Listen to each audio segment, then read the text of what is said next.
ଅନେକ ହିତାଧିକାରୀଙ୍କର ସବୁକିଛି ଠିକ୍ ଥାଇ ମଧ୍ୟ 2 ମାସର ଭତ୍ତା ଟଙ୍କା ସେମାନଙ୍କୁ ମିଳିନାହିଁ। ଆଉ କିଛି ହିତାଧିକାରୀଙ୍କୁ 3 ମାସର ଭତ୍ତା ଟଙ୍କା ମିଳିନାହିଁ। ଏମିତି ଦେଖିବାକୁ ଗଲେ କେହି କେହି ହିତାଧିକାରୀଙ୍କର 4 ମାସର ଭତ୍ତା ଟଙ୍କା ମଧ୍ୟ ମିଳିନାହିଁ।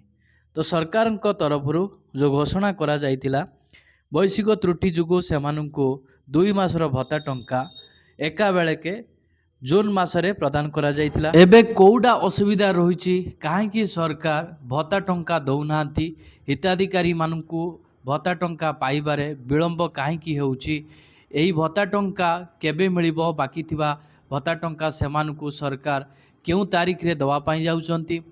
ତାପରେ ଆପଣମାନଙ୍କ ପାଇଁ ଗୋଟେ ଖୁସି ଖବର ରହିଛି, ଆଗକୁ ଆପଣମାନଙ୍କର ପଞ୍ଚାୟତ ଇଲେକ୍ସନ୍ ଆସୁଛି। ଏହି ପଞ୍ଚାୟତ ଇଲେକ୍ସନ୍କୁ ଆଖି ଆଗରେ ରଖି ସରକାର ଭତ୍ତା ଟଙ୍କା ହିତାଧିକାରୀମାନଙ୍କୁ ପ୍ରଦାନ କରିବା ପାଇଁ ଯାଉଛନ୍ତି। ତ କିଛି ହିତାଧିକାରୀ କମେଣ୍ଟସ୍ କରିଛନ୍ତି, ତ ପୁରୁଣା ଲୋକଙ୍କୁ ଭତ୍ତା ଟଙ୍କା ମିଳୁନି, ନୂଆ ହିତାଧିକାରୀଙ୍କୁ କେମିତି ଭତ୍ତା ଟଙ୍କା ମିଳିବ। ଦେଖନ୍ତୁ, ଏବେ ସରକାର ପଞ୍ଚାୟତ ନିର୍ବାଚନକୁ ଆଖି ଆଗରେ ରଖି ନୂଆ ଭତ୍ତା ହିତାଧିକାରୀମାନଙ୍କୁ ସାମିଲ କରିବା ପାଇଁ ଯାଉଛନ୍ତି। ତ ଯେଉଁମାନଙ୍କର 60 ବର୍ଷ ହେଇଯାଇଛି ସେମାନେ ତୁରନ୍ତ ଆବେଦନ କରନ୍ତୁ, ଆପଣମାନଙ୍କର ଏପ୍ରୁଭାଲ୍ ସାଙ୍ଗେ ସାଙ୍ଗେ ହେବ। ସରକାରଙ୍କ ତରଫରୁ ଘୋଷଣା କରାଯାଇଛି ଭତ୍ତା ହିତାଧିକାରୀମାନଙ୍କୁ କ'ଣ ସବୁ ନୂଆ ସୁବିଧା ଗୁଡ଼ିକ ମିଳିବା ପାଇଁ ଯାଉଛି। ତା ସହିତ ଯଦି ଆପଣମାନେ ଭତ୍ତା ଆବେଦନ କରିବା ପାଇଁ ଚାହୁଁଛନ୍ତି କିମ୍ବା ଆପଣମାନଙ୍କର ଆବେଦନ ପରେ ଆପଣମାନଙ୍କର ଏପ୍ରୁଭାଲ୍ କରିବା ପାଇଁ ଚାହୁଁଛନ୍ତି, ଆପଣ କେଉଁଠିକି ଯାଉଛନ୍ତି, ଆପଣ ବ୍ଲକକୁ ଯାଉଥିବେ। ବ୍ଲକରେ ସେଠି ଅଧିକାରୀମାନେ ଆପଣମାନଙ୍କୁ ଜଣାଉଥିବେ ଟାର୍ଗେଟ୍ ସେମାନଙ୍କର ହୋଇନାହିଁ, ତ ଭତ୍ତା ଏପ୍ରୁଭାଲ୍ ପାଇଁ ବିଳମ୍ବ ହେବ। ଏବେ ସରକାରଙ୍କ ତରଫରୁ ଭତ୍ତା ହିତାଧିକାରୀମାନଙ୍କ ପାଇଁ କ'ଣ ରହିଛି ସୂଚନା। ତ ଯଦି ଆପଣମାନଙ୍କର ଭତ୍ତା ଟଙ୍କା ବାକି ରହିଛି କିମ୍ବା ଆପଣ ନୂଆ କରି ଆବେଦନ କରିବା ପାଇଁ ଚାହୁଁଛନ୍ତି, କେମିତି ଏପ୍ରୁଭାଲ୍ ଆପଣମାନଙ୍କର ହେବ, ଏହାକୁ ନେଇ ଖବରରେ କ'ଣ ପ୍ରକାଶ ହୋଇଛି, ଆସନ୍ତୁ ଏହାକୁ ବିସ୍ତାର ରୂପେ ଜାଣିବା।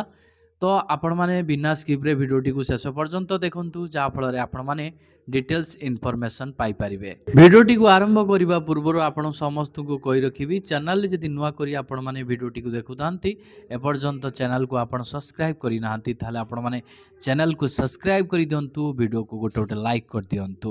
ଦେଖନ୍ତୁ, ବର୍ତ୍ତମାନ ସମ୍ବାଦ ପେପରରେ ଏହି ଖବରଟି ଆପଣମାନଙ୍କର ପ୍ରକାଶିତ ହୋଇଛି। ତ ଆପଣ ଦେଖିବାକୁ ପାଉଥିବେ ରାଜ୍ୟରେ ଭତ୍ତା ଅପେକ୍ଷାରେ ଆଉ 5 ଲକ୍ଷ। ଏଠି ଆପଣଙ୍କର ପ୍ରଶ୍ନ ଆସୁଥିବ ଯେ ଏମିତି କେଉଁ 5 ଲକ୍ଷ ହିତାଧିକାରୀ ବାକି ରହିଛନ୍ତି, ଭତ୍ତା ଟଙ୍କା ସେମାନଙ୍କୁ ମିଳିନାହିଁ, ତ ନୂଆ ନା ପୁରୁଣା। ଦେଖନ୍ତୁ, 5 ଲକ୍ଷ ଭତ୍ତା ହିତାଧିକାରୀ ଆବେଦନ କରିଥିଲେ, ସେମାନଙ୍କର ଫାଇଲ ବର୍ତ୍ତମାନ ପେଣ୍ଡିଂ ପଡ଼ିଛି। ତ ସେମାନଙ୍କର ଏପ୍ରୁଭାଲ୍ କେବେ ହେବ, ଯେଉଁ ପୁରୁଣା ହିତାଧିକାରୀ ଭତ୍ତା ଟଙ୍କା ପାଇନାହାନ୍ତି, ବାକି ଭତ୍ତା ଟଙ୍କା ସେମାନଙ୍କୁ କେବେ ମିଳିବ, ଏହାକୁ ନେଇ ଖବରରେ କିଛି ମେନସନ୍ ଅଛି କି ନାହିଁ, ଆସନ୍ତୁ ଡିଟେଲ୍ସ ଜାଣିବା। ଖବରରେ ମେନସନ୍ ରହିଛି ରାଜ୍ୟରେ ଆହୁରି ଲକ୍ଷାଧିକ ଲୋକ ଭତ୍ତା ଅପେକ୍ଷାରେ ରହିଛନ୍ତି। ଭତ୍ତା ପାଇବା ପାଇଁ ସେମାନେ ଆବେଦନ କରିଥିଲେ ହିଁ ଯୋଗ୍ୟ ହିତାଧିକାରୀଙ୍କୁ ସାମିଲ କରିବା ପାଇଁ ସରକାରଙ୍କ ନିକଟରେ ଆଉ ସଂଖ୍ୟା ଖାଲି ନାହିଁ। କିଛି ମାସ ତଳେ ମଧୁବାବୁ ପେନ୍ସନ୍ ଯୋଜନାରେ ସମସ୍ତ ଯୋଗ୍ୟ ହିତାଧିକାରୀଙ୍କୁ ସାମିଲ କରିବା ଲାଗି ମୁଖ୍ୟମନ୍ତ୍ରୀ ଘୋଷଣା କରିଛନ୍ତି। ତେଣୁ ଆବେଦନକାରୀଙ୍କୁ ଆସନ୍ତା ଅକ୍ଟୋବର ମାସ ବେଳକୁ ଭତ୍ତା ମିଳିପାରେ ବୋଲି ସୂଚନା ମିଳିଛି। ଦେଖନ୍ତୁ, କିଛି ମାସ ତଳେ ମୁଖ୍ୟମନ୍ତ୍ରୀ ଘୋଷଣା କରିଥିଲେ ଯେଉଁମାନେ ଯୋଗ୍ୟ ହିତାଧିକାରୀ ସମସ୍ତଙ୍କୁ ଭତ୍ତା ଟଙ୍କା ମିଳିବ, କୌଣସି ଗୋଟିଏ ଲୋକ ବାଦ ପଡ଼ିବେନି। ଯେଉଁମାନେ ଯୋଗ୍ୟ ହିତାଧିକାରୀ ସେମାନଙ୍କୁ ସୁନିଶ୍ଚିତ ଭତ୍ତା ଟଙ୍କା ମିଳିବ। ତ ଆସନ୍ତା ଅକ୍ଟୋବର ମାସ ବେଳକୁ ଭତ୍ତା ମିଳିପାରେ ବୋଲି ସୂଚନା ମିଳିଛି। ସୂଚନା ଅଧିକାରୀ ଆଇନ ବଳରେ ମିଳିଥିବା ସୂଚନା ଅନୁସାରେ ରାଜ୍ୟରେ ଭତ୍ତା ପାଇଁ ଆଗ 4,63,313 ଜଣ ଆବେଦନ କରିଛନ୍ତି। ଏଥିରେ 80 ବର୍ଷରୁ ଅଧିକ 2388 ଜଣ, 60ରୁ 79 ବର୍ଷ ଭିତରେ 4,26,438 ଜଣ ଓ 34,487 ଜଣ ହେଉଛନ୍ତି ଭିନ୍ନକ୍ଷମ।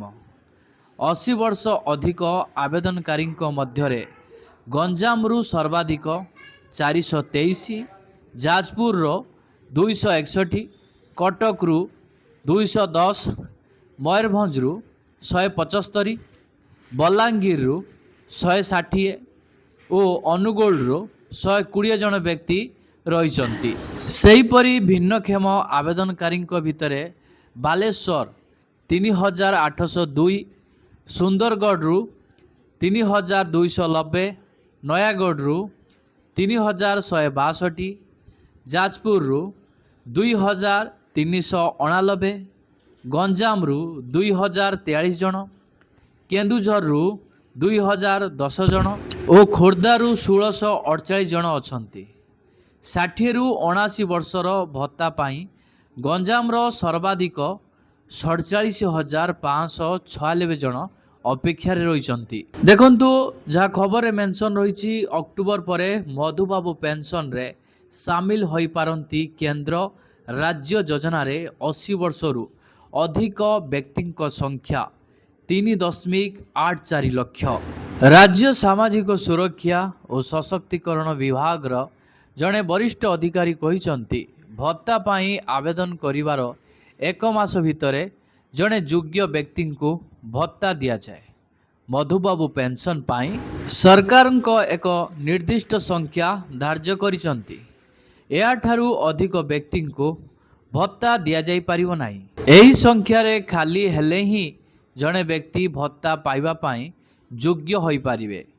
ଯେହେତୁ ମଧୁବାବୁ ପେନସନ ପରିସର ବଢ଼ାଇବା ପାଇଁ ମୁଖ୍ୟମନ୍ତ୍ରୀ ଘୋଷଣା କରିଛନ୍ତି, ଅକ୍ଟୋବର ମାସ ବେଳକୁ ଆବେଦନ କରିଥିବା ସମସ୍ତ ଯୋଗ୍ୟଙ୍କୁ ଭତ୍ତା ପ୍ରଦାନ କରାଯିବ। ଏଠାରେ ଉଲ୍ଲେଖ ଯେ ଜାତୀୟ ସାମାଜିକ ସହାୟତା କାର୍ଯ୍ୟକ୍ରମ NSAP ଯୋଜନାରେ ରାଜ୍ୟରେ 20,33,959 ଜଣ ଭତ୍ତା ପାଉଛନ୍ତି। ଏହା ସହିତ ମଧୁବାବୁ ପେନସନ ଯୋଜନାରେ 36,75,008 ଜଣଙ୍କୁ ଭତ୍ତା ଦିଆଯାଉଛି। ରାଜ୍ୟ ସରକାରଙ୍କ ଯୋଜନାରେ ବୟସ୍କ, ଭିନ୍ନକ୍ଷମ, HIV ଆକ୍ରାନ୍ତ, କୋଭିଡରେ ଅନାଥ, ବିଧବା, ବିବାହ ବିଚ୍ଛେଦ କିମ୍ବା ନିରାଶ୍ରୟ ବ୍ୟକ୍ତି ସାମିଲ ଅଛନ୍ତି।